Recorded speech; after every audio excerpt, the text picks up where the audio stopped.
I came in tonight with an open heart. I think you saw that. I was prepared to hear him do something extraordinary, and never underestimate the power of a single speech to turn a country around. Ivanka was beautiful. She gave a general election speech. If you have a pulse, if you have a functioning brainstem, you should have been saluting Ivanka Trump. His friend, who tried to humanize him, did a beautiful job.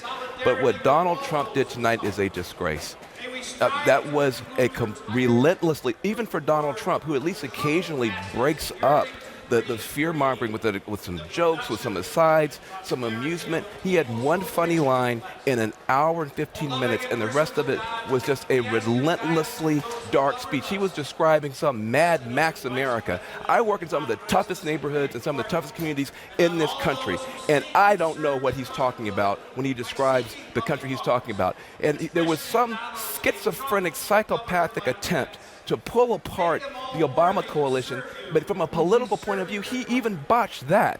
He says he reaches out to the LGBT community, and he says, foreign ideologies that hate you, I'm against it.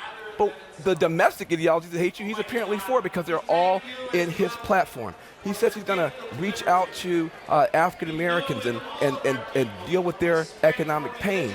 It's hard, Anderson, to get a job if you're in a community that's over-policed and you have a criminal record. And every other leader in the country on both sides of the aisle have talked about criminal justice.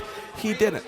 But this, I've never felt this way in my life. I have read in history, being in moments where there's some big authoritarian movement and some leader that's rising up. And I felt that way tonight, and it was terrifying for me. This speech divided the country. You're either inspired by this or you're terrified by it. I'm terrified by it.